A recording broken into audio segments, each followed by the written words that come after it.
Amém, caros irmãos e amigos, boa noite a todos, que bom estamos aqui mais uma vez para estudar mais um texto da Palavra do Senhor, mais um tema, e desta feita o nosso tema será Jeoacás reina em Israel. Nós teremos como base aqui o nosso texto, encontra-se em 2 Reis, capítulo 13, versículos de 1 a 9, esse texto não tem um paralelo ou um paralelismo em outros textos, por exemplo, vamos usar aqui 2 Reis, não há um paralelo em Crônicas. No nosso último estudo, nós falamos, na nossa última videoaula, falamos na videoaula número 74, o tema foi a morte de Jeú.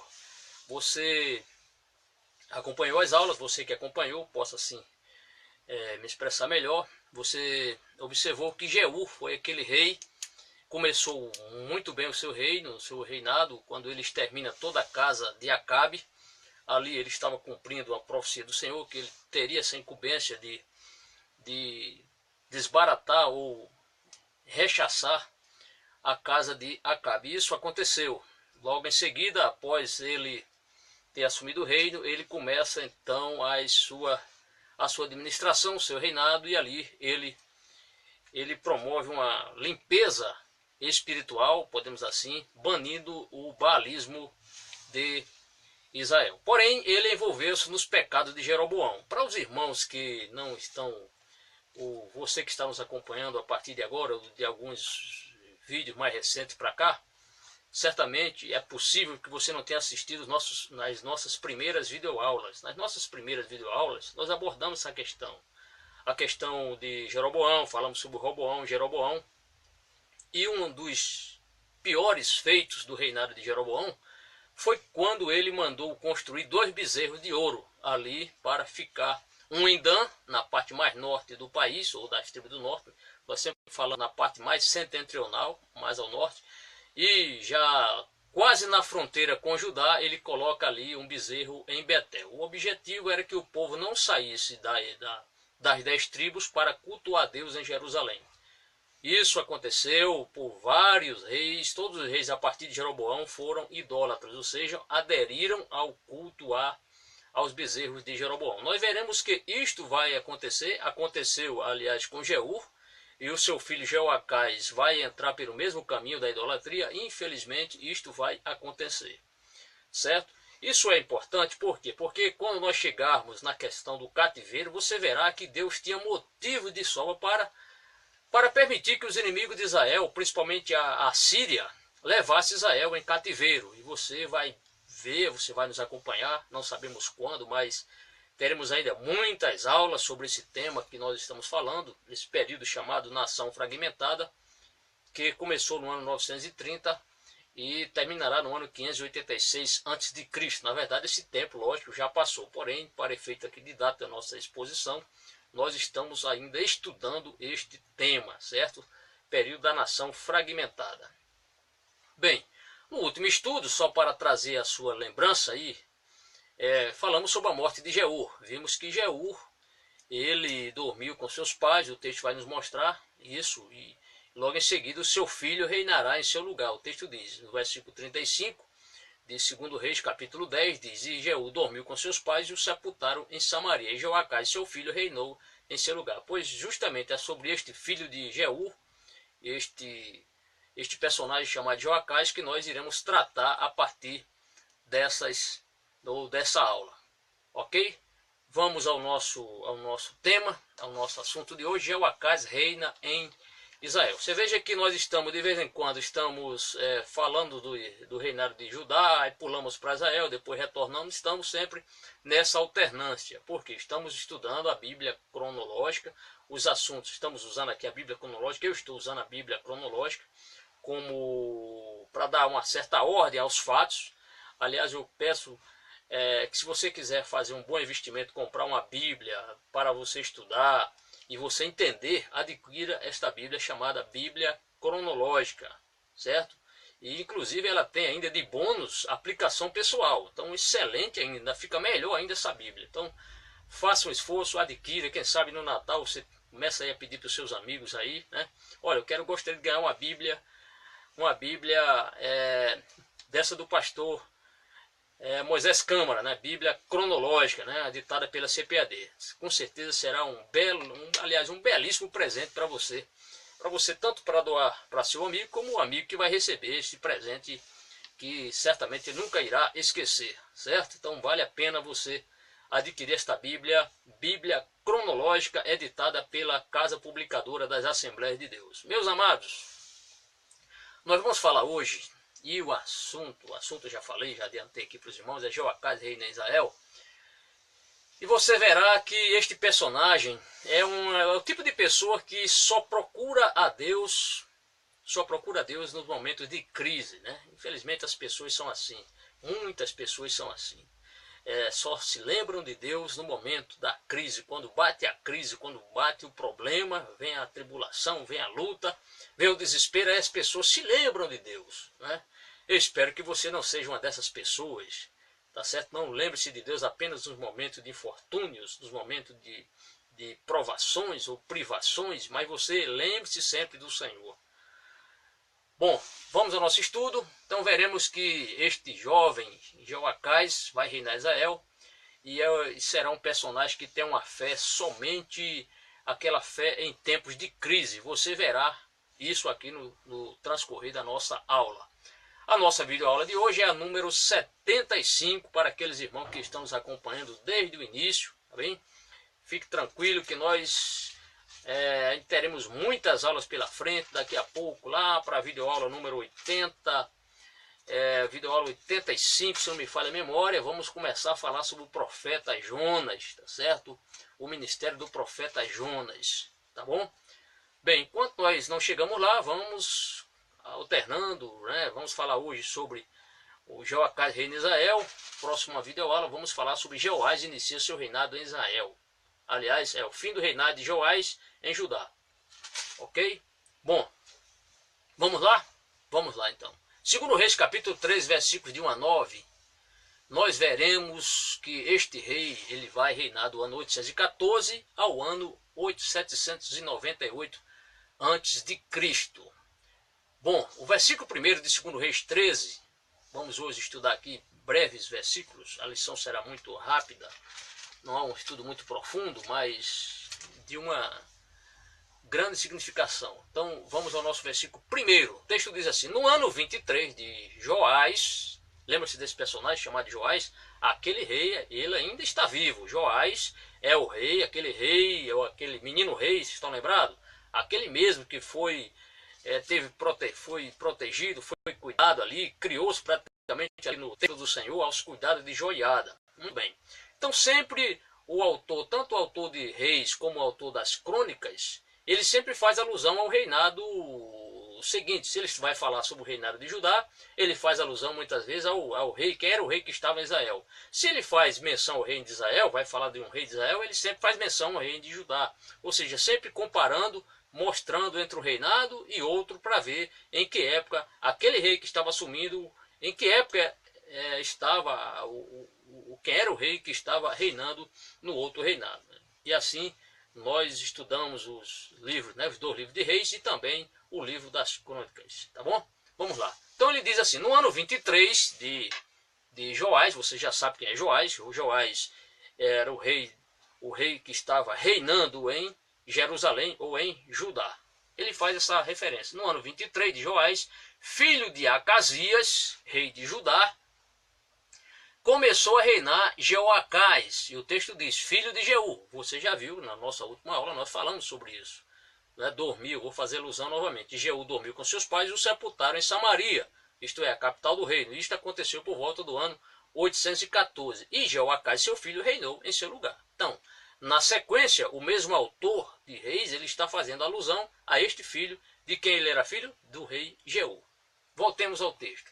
Então ele diz: começou a reinar Jeoacás, filho de Jeú, sobre Israel. Lembre-se que Israel tinha 10 tribos, as tribos do norte, cuja capital era Samaria. E o autor aqui do livro de Reis, ele diz em Samaria. Por quê? Porque, lógico, você já está nos acompanhando, sabe que Samaria era a capital do reino do norte. E o texto vai nos dizer que ele reinou 17 anos. ou seja, do ano 814 ao ano 798. É claro que nesses 14 primeiros anos ele reinou sozinho, praticamente sozinho. Os 3 últimos anos ele reinou ali, ele reinou junto com seu filho chamado Jeoás, que nós falaremos praticamente na aula seguinte, tá bom? Vamos em frente. Vamos em frente. O texto diz que o texto vai nos mostrar a idolatria deste rei, do rei filho de Jeú, chamado Jeoacás. Fez o que era mal aos olhos do Senhor. O texto diz no versículo número 2, e fez o que era mal aos olhos do Senhor. Veja que havia um critério para alguém dizer se um rei serviu a Deus ou não. Quando o rei era alguém temente, que levava o povo a cultuar a Deus, um rei que se achegava-se a Deus, quando o rei era realmente um homem temente a Deus, devoto a Deus, sempre o texto diz, e fez o que era bom aos olhos do Senhor. Quando o rei é idólatra, sempre o autor de Reis, como o autor das crônicas, diz, e fez o que era mal aos olhos do Senhor. Essa expressão, fez o que era mal, fez o que era bom, significa dizer o seguinte, se ele envolveu-se com idolatria, ele fez o que era mal. E olha que um dos piores pecados que afrontava mais a Deus era quando os reis se voltavam aos cultos idolátricos, aos deuses, principalmente aos deuses cananeus. Então, se o rei, por mais que ele fosse um rei construtor, um rei guerreiro, se ele voltasse o culto, ao invés de ele cultuar a Deus, cultuasse aos deuses falsos, este rei, apesar de ter sido grande diante dos olhos dos homens, ele era pequeno diante dos olhos do Senhor. Porque o texto diz, ele fez o que era mal aos olhos do Senhor. Muitas vezes, o rei pode até agradar as pessoas, ou agradou as pessoas no passado. Porém, se ele envolver-se com idolatria, ainda que agrade aos homens, ele não irá agradar a Deus. Então o texto mostra esse critério. O grande critério, podemos assim afirmar. E fez o que era mal aos olhos do Senhor. E o texto diz o porquê ele fez mal. O autor do Reis diz, porque seguiu os pecados de Jeroboão. Jeroboão I, aquele rei que praticamente podemos assim entender que inaugurou a idolatria no Reino do Norte, quando ele coloca 2 bezerros, aqui volto novamente a falar para os irmãos, para que fique bem frisado, para que você entenda bem. O que foi que Jeroboão fez? Jeroboão colocou um bezerro em Dan e outro em Betel, nos extremos, extremo norte e extremo sul do país. A sua intenção era intenção política, para que o povo não subisse a Jerusalém para cultuar a Deus ali em Jerusalém. Mas também, claro que o povo, por trás disso, por trás dessa cortina da política, havia o quê? A idolatria. E infelizmente o povo de Israel, das 10 tribos, envolveu-se muita gente, praticamente quase todas as pessoas, com raras exceções, se envolveram com a idolatria. Prossigamos no texto. Fez o que era mal aos olhos do Senhor, porque seguiu os pecados de Jeroboão. Olha que essa figura chamada Jeroboão, ele vai aparecer aqui em muitos reinados, será um dos reis mais citados. Infelizmente, citado, mas não é um bom exemplo, não deixou um bom exemplo, mas um mau exemplo de ser um rei idólatra. Então é com frequência que você verá, quando estuda a biografia desses reis, principalmente os reis de Israel, lógico, os reis de Israel, você verá que é frequente a citação deste rei chamado Jeroboão. Por quê? Porque ele influenciou, ele foi o primeiro a inaugurar o culto idolátrico ali em Israel. Prossigamos. E o texto diz que ele segue os pecados de Jeroboão e identifica quem era Jeroboão, filho de Nebate. E o texto diz que fez pecar a Israel. Ele fez pecar, a começar de Jeroboão, Jeroboão fez pecar a Israel. E o texto diz, não se apartou deles, isto é, assim como Jeú envolveu-se, o seu pai, o pai de Jeoacás envolveu-se com o culto idolátrico dos bezerros de Jeroboão, o seu filho também seguiu os mesmos passos do pai. Este filho de Jeoacás também aceitou de bom grado, porque o texto diz que ele não se apartou deles. Dele de quem? Dos bezerros de ouro, ou dos bezerros de Jeroboão, isto é, do culto idolátrico. Então, logicamente, a nação inteira envolveu-se com isso. O texto diz, é bem claro aqui, filho de Nebate, que fez pecar Israel, não se apartou deles, isto é, ele aceitou o culto idolátrico de Jeroboão e, consequentemente, do seu próprio pai, chamado Jeú. Bem, o versículo número 3 desse texto vai nos mostrar a ira de Deus. como também o instrumento que Deus vai usar para punir essa idolatria de Israel. Mas antes eu gostaria de ler alguns textos aqui das Sagradas Escrituras, principalmente do Antigo Testamento, textos que demonstram a clareza de Deus. Deus ele mostrou as regras de Israel, a Israel. Quando ele mostra a Moisés, apresenta a Moisés a sua lei, dentre essas normas, dentre essas leis que o Senhor estabeleceu, ele mostrou que se a nação de Israel fosse fiel a Deus, não se envolvesse com o culto idolátrico, Deus seria fiel em suas promessas. Porém, se o povo desobedecesse ao Senhor, as consequências viriam.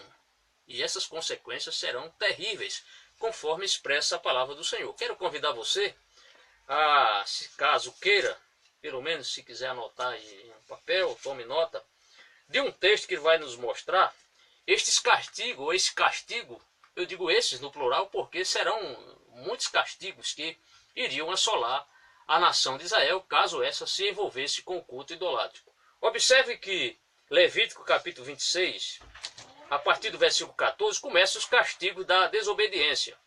Mas eu chamo a sua atenção para mostrar que no versículo 17 o texto diz, então Deus está mostrando. Vamos ler o versículo 14, porque é pertinente. O texto diz, mas se me não ouvirdes e não cumprirdes todos estes mandamentos, se rejeitardes os meus estatutos e a vossa alma se aborrecer dos meus juízos, a ponto de não cumprir todos os meus mandamentos e violardes a minha aliança, olha o verso 16, então eu vos farei isto, porei sobre vós terror, a tísica e a febre ardente, que fazem desaparecer o lustre dos olhos e definhar a vida, e semeareis debalde a vossa semente, porque os vossos inimigos a comerão. Isto é, consequência na área da saúde, consequência na área da agricultura. E o pior vem agora. Olha o que diz o verso 17. Voltar-me-ei contra vós outros, e sereis feridos diante de vossos inimigos, que vos aborrecem, senhorear-se-ão de vós, e fugireis, sem ninguém vos perseguir. Isto é, no verso 17 está bem aqui claro, bem patente, que o Senhor iria usar inimigos de Israel para puni-los. Isto é, eles seriam instrumentos punidores, seriam o chicote de Deus, podemos dizer assim, para punir essa nação de Israel em caso da rebeldia de Israel. Olha o versículo 25, o que é que diz? Diz assim mais, olha, trarei sobre vós, olha, é Deus que está dizendo, trarei sobre vós a espada vingadora da minha aliança. E então, quando vos ajuntardes nas vossas cidades, enviarei a peste para o meio de vós, e sereis entregues na mão do inimigo. Então, o que vai acontecer, nós iremos narrar aqui, nada mais, nada menos é do que o cumprimento da palavra do Senhor. Mesmo porque Deus não pode mentir e a sua palavra não pode voltar atrás. Isto é, a palavra do Senhor não pode cair por terra. Ela deve prevalecer. Então, isto aqui, o que vai acontecer, é a consequência daquilo que Deus já tinha advertido a Israel desde o deserto, nas suas peregrinações. Então Israel estava mais do que avisado que, no caso de envolver-se com a idolatria, o juízo de Deus, a punição de Deus viria. Isso viria a punição através de enfermidades, viria através de castigo no próprio solo da terra, que o solo não iria produzir, ou seja, viria a seca. Deus iria usar a espada dos inimigos de Israel, que neste momento aqui, principalmente a Síria, que estava um pouco a nordeste ali de Israel, iria puni-los. Olha o versículo 33. Espalhar-vos-ei, veja só aqui. Espalhar-vos-ei por entre as nações, e desembainharei a espada atrás de vós. A vossa terra será assolada, e as vossas cidades serão desertas. Olha o versículo 33 também. Quanto aos que de vós ficarem, eu lhes meterei no coração tal ansiedade nas terras dos seus inimigos, que o ruído de uma folha, movida, os perseguirá. Fugirão como quem foge da espada, e cairão sem ninguém os perseguir. Isto é, a perseguição. Deus iria enviar inimigos para punir. Quem era que Deus? Ele não ia mandar os anjos para punir a Israel, não, porque Deus não queria exterminar de uma vez por todas, mas o Senhor iria, aos poucos, iria punindo Israel. Quem é que ele iria usar? Os próprios inimigos de Israel. Nessa situação aqui particular que nós iremos falar, será os sírios, ou serão os sírios. Se voltarmos aqui ao texto, vamos ao outro texto que está aqui em Deuteronômio, capítulo número 28. Esse texto é bem interessante, Deuteronômio capítulo 28, versículos 49 ao 52. Observe o que diz o texto. O Senhor levantará contra ti uma nação de longe da extremidade da terra, virá como um voo impetuoso da águia, nação cuja língua não entenderás. Verso 50, nação feroz de rosto, que não respeitará ao velho, nem se apiedará do moço. Ela comerá o fruto dos teus animais e o fruto da tua terra, até que seja destruído. E não te deixará cereal mosto, nem azeite, nem as crias das tuas vacas e das tuas ovelhas, até que haja consumido. Sitiar-te-á em todas as tuas cidades, até que venha a cair.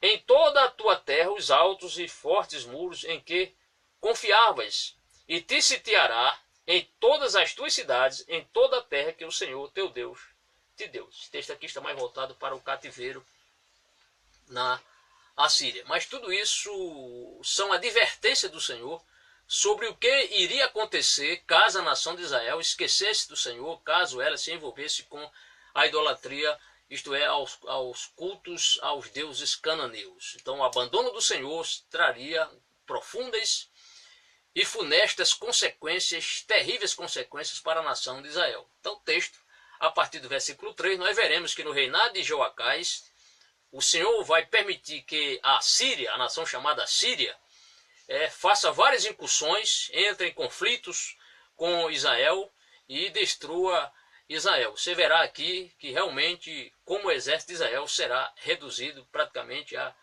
um arremedo de exército. O texto diz, pelo que a ira do Senhor se acendeu, por quê? Lembre-se que no versículo 2 está mostrando que o povo de Israel, as tribos de Israel, a começar de seu rei, continuaram o culto aos bezerros de Jeroboão. E o texto diz o que irá acontecer.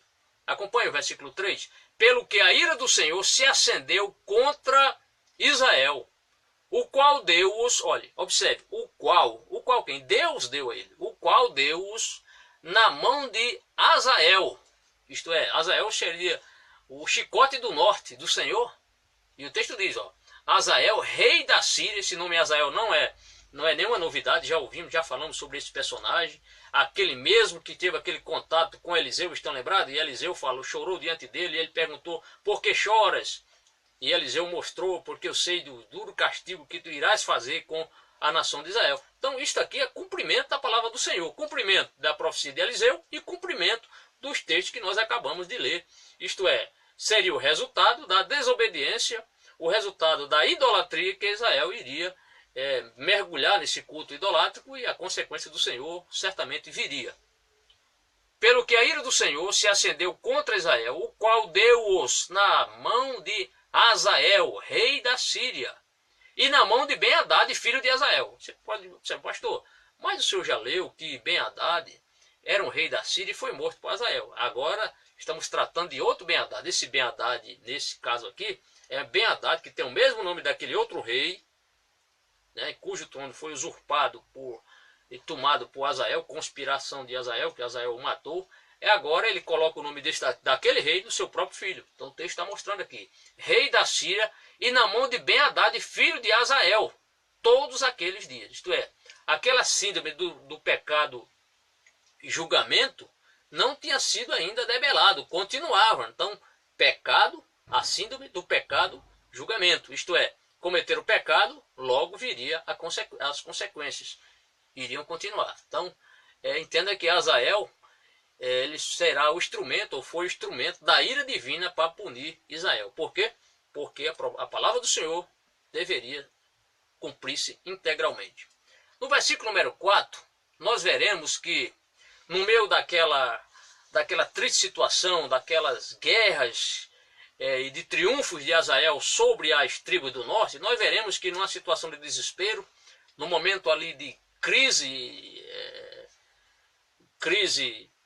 como consequência da grande perseguição de Azael, ou dos conflitos que Azael estava prevalecendo contra Israel, não restou uma alternativa a não ser o rei Joacás ali, ele suplicar diante de Deus e pedir a Deus ali clemência para que o Senhor agisse em seu favor e Israel não fosse exterminada de uma vez por todas. O texto vai nos mostrar no versículo 4 que, apesar de Joacás ser um rei que envolveu-se com idolatria, ele teve aqui esse momento de reflexão, de súplica, e o que nós veremos em seguida é a misericórdia de Deus, porque sempre que o pecador ele busca a Deus, sempre que ele se arrepende, sempre que ele procura a face de Deus, reconhecendo a sua fragilidade, aliás, o seu estado de pecaminoso, o favor de Deus sempre está pronto a agir. E Deus, como tinha feito promessas a Abraão de abençoar a sua descendência, e os israelitas, todos os israelitas eram descendentes de Abraão, o Senhor aqui foi favorável. Vamos seguir aqui o texto, versículo 4 diz: porém Jeoacás suplicou diante da face do Senhor. Né? Isto é, ele deu uma razão, essa sua súplica, era como se ele desse a Deus uma razão para Deus ser misericordioso. Ele suplicou a Deus, ele clamou a Deus, suplicou ao Senhor. E o texto nos diz que o Senhor o ouviu. Então ele suplica ao Senhor, Jeoacás, neste pequeno espaço digamos assim, de algo positivo da sua vida. Ele busca a face do Senhor, o texto aqui é muito claro, bem patente quanto a isso, e o Senhor ouviu.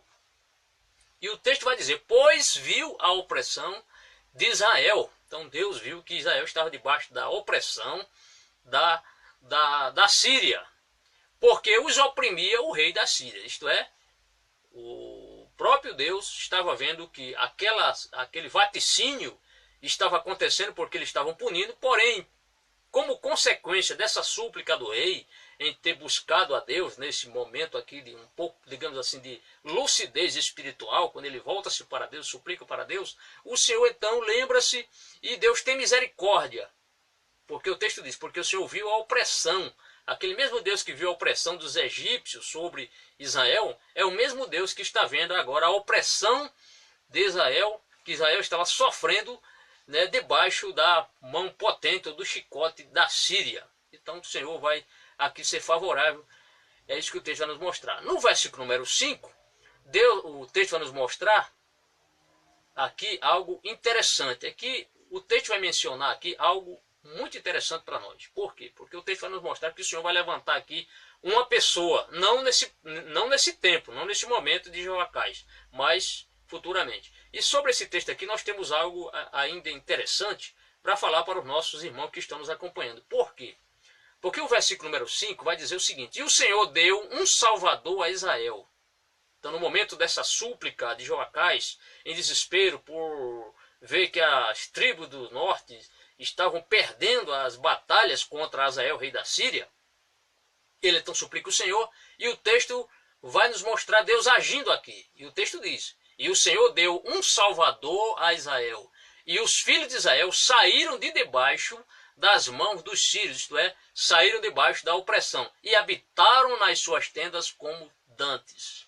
Isto é, eles agora estavam, a opressão, a mão, o chicote da Síria não estava mais batendo, né, sobre essa nação chamada Israel. Por quê? Porque o texto vai nos mostrar que Deus levantou um Salvador. Agora, muitos dos intérpretes, estudiosos, comentaristas desse texto, eles dão algumas informações, ou mais de uma hipótese, aliás, pelo menos umas 3 hipóteses, eles dão para explicar isso aqui. Por quê? Porque o autor, quando escreveu esse texto, ele não foi claro quanto, e o versículo ficou bastante vago esse texto.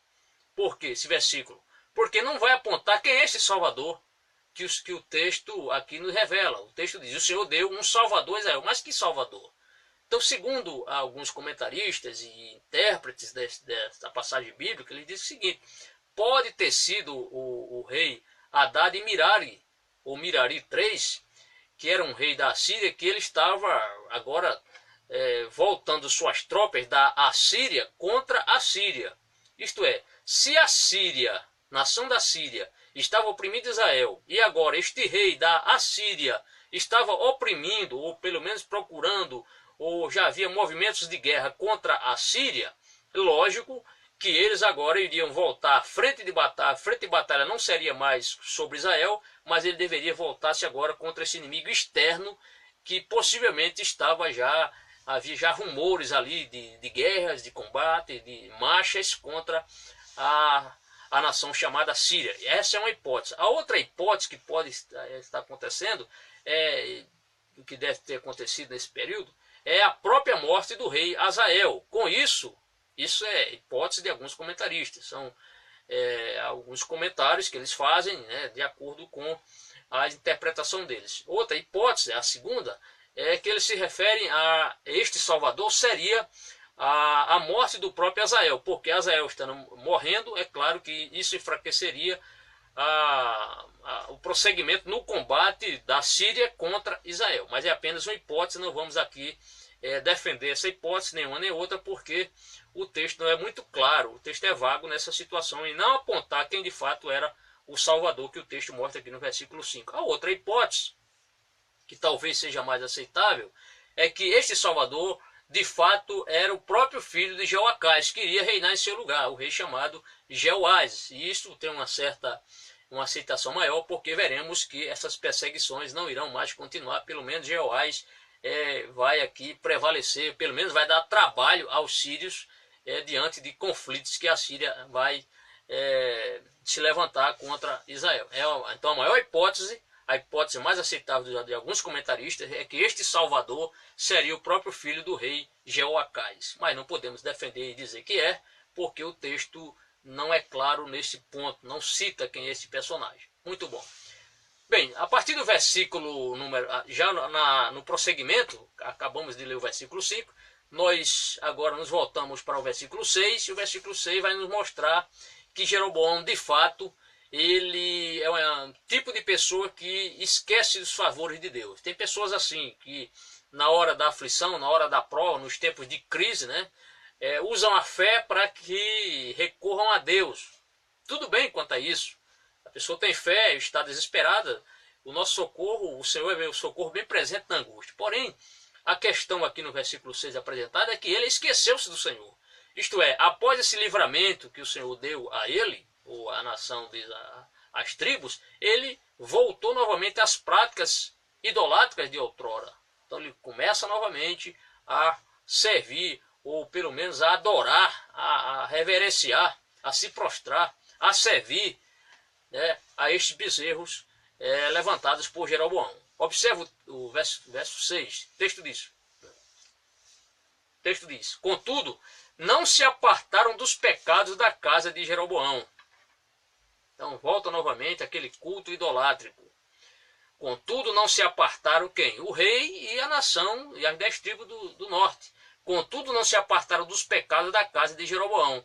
E o texto diz que fez pecar a Israel, porém andaram neles, nos mesmos caminhos idolátricos de Jeroboão. E o texto diz, e também o bosque ficou em pé em Samaria. Algumas versões falam do poste ídolo. Então, por quê? Porque o poste ídolo, geralmente, alguns comentaristas falam que esse poste ídolo era Azerá, que era a consorte de Baal, ou a esposa de Baal. Então, geralmente, esta consorte de Baal era identificada como uma figura, como um poste, né? Um poste, uma figura idolátrica, uma imagem de escultura.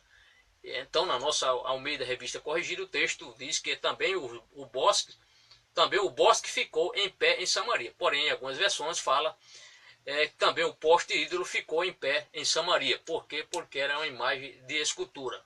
Isto é, não retiraram essa imagem de escultura. Então, vejam que a praga idolátrica dos antecessores do rei Jeoacás, essa prática continuou. E ele daria, infelizmente, continuação à prática desses reis, seus antepassados, ou os reis de Israel. O verso número 7, o texto diz, não deixou a Jeoacás mais povo, senão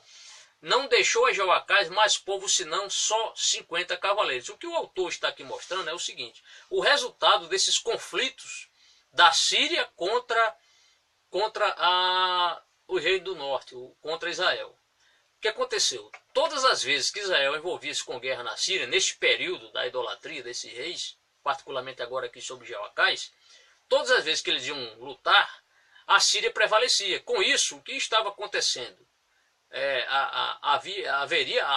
Houve a redução numérica do exército de Israel. Nós veremos aqui a quantidade de tropas, que, né, até falamos assim, um arremedo de exército, não era mais um exército, era apenas uma tropa reduzidíssima aos efetivos de outros reis em outras épocas. Então, é isso que o autor vai nos mostrar. A consequência dessa desobediência de Israel levou eles a sofrerem essas profundas baixas contra o exército da Síria, e o autor nos premia, posso até dizer assim, mostrando o resultado dessas guerras, que foi a redução drástica do exército de Israel. Observe, verso 9, diz assim, ó, não deixou a Jeoacás mais povo, senão só 50 cavaleiros. Diga aí um exército apenas com 50 elementos de cavalaria, 50 soldados de cavalaria. Então é algo insignificante no combate. E 10 carros.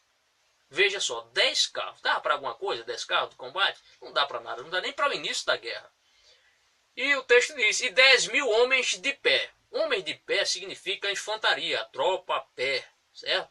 Então sempre que você vê na Bíblia tropa ou homens de pé, significa que aqueles homens de pé significa a infantaria, é o soldado que caminha, que corre, a tropa a pé. Então o texto diz que ele ficou apenas com 50 cavaleiros e 10 carros e 10.000 homens de pé. Você diz, pastor, mas 10.000 já é um número expressivo, não é nada.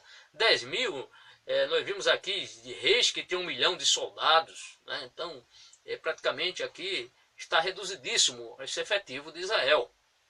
Então, e 10.000 homens de pé. Porquanto, aí o texto diz, porquanto o rei da Síria, lembre-se que é Ben-Hadad, Ben-Hadad que seguiu seu pai, que sucedeu o seu pai Azael, como também na época de Azael, muitas batalhas ele lutou contra Israel e prevaleceu. E o seu filho, de igual sorte, o seu filho Ben-Hadad também prevaleceu diante das tropas de Israel. Então o texto diz, porquanto o rei da Síria os tinha destruído, isto é, os tinha vencido, e os tinha feito como o pó, trilhando-os. Isto é, houve uma redução do poder militar de Israel. Então, todas as vezes, nessa época, na época de Jeú, e principalmente na época de Jeoacás, que eles se envolveram com idolatria, como também outros reis, alguns prevaleceram contra Ben-Hadad, houve aquela questão de Deus ter ajudado, enfim. Mas agora, por eles estarem voltaram-se completamente para a idolatria, o Senhor os abandonou. Claro que houve um momento aqui, vimos aqui de lucidez espiritual, quando o rei Jeoacás suplica ao Senhor, porém logo à frente ele esquece-se de Deus. E o texto vai nos mostrar aqui, o autor nos brinda com mostrando aqui esse texto que mostra essa consequência, essa drástica consequência que veio sobre o poderio, né? Agora não era mais poderio, era minoria mesmo. O exército de Israel estava reduzidíssimo. Então o texto diz, porquanto o rei da Síria os tinha destruído e os tinha feito como pó. Veja só, reduziu. O texto diz, como pó, trilhando-os. Então o exército realmente ficou arrasado. Um exército muito pequeno que não teria a mínima condição de enfrentar um exército ali. Então houve um completo aniquilamento do poder militar de Israel. Por quê? Por causa da idolatria. E veja que isso é consequência do que diz a palavra do Senhor. Deus os advertiu no passado.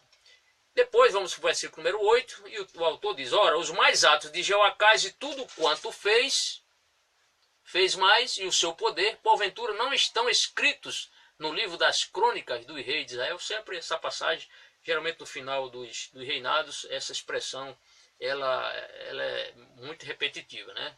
Então, porventura não estão escritos no livro das crônicas do rei de Israel.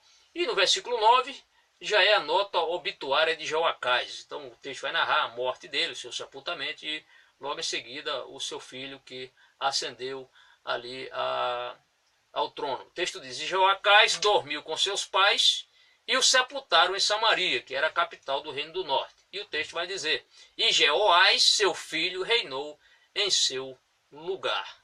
Então o filho dele, Jeoás, no caso aqui ele era neto de Jeú, filho de Jeoacás, vai reinar em seu lugar.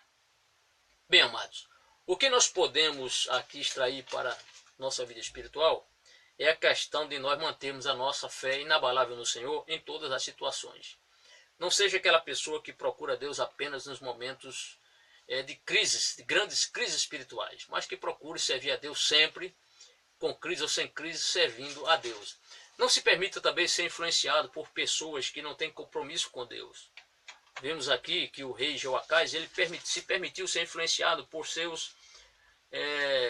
pela biografia dos seus antecessores, né, pessoas da sua família, como seu pai e outros reis, principalmente Jeroboão. Ele foi influenciado porque o culto idolátrico continuou. Ele poderia ter banido o culto idolátrico, mas não baniu o culto idolátrico. Ele foi um rei que também deu grandes demonstrações de ser uma pessoa envolvida com a idolatria. O texto é muito patente, muito claro quanto a isso. O que é que nós podemos fazer? Devemos sempre agir como agiu o apóstolo Paulo, né? Lá em 1 Coríntios capítulo 11, versículo 1, quando ele diz: sede meus imitadores, assim como eu sou de Cristo. Então, devemos imitar as boas ações de pessoas que temem a Deus e não de pessoas que se afastam de Deus. Nesse caso aqui, o rei Jeoacás afastou-se de Deus. O seu reinado foi um reinado, como a gente sempre fala, um reinado inglório, um reino idolátrico. Seu exército foi reduzido, o povo envolveu-se com a idolatria, e aí ele termina aqui sem nenhum elogio. Então não houve elogio nenhum, a não ser aquela pequena demonstração de lucidez, como eu falei, de lucidez espiritual, quando ele suplica o favor de Deus. Felizmente, ele poderia ter aproveitado essa ocasião e ter se voltado para com Deus, ter se arrependido, levar o povo a buscar mais a face do Senhor, a envolver-se com a lei. Mas, infelizmente, ele procurou mais agradar o povo do que agradar a Deus, e aí se deu muito mal. Que Deus lhe abençoe. Próximo assunto nosso será a videoaula número 76, e aí iremos falar sobre Jeoás inicia seu reinado em Israel. Daremos então prosseguimento. Será um texto muito curto, porém muito eficaz para a nossa meditação, para a nossa aula. Que Deus lhe abençoe, continue conosco. Se possível, compartilhe nossos vídeos, tá certo? Vamos disseminar a palavra para que as pessoas entendam.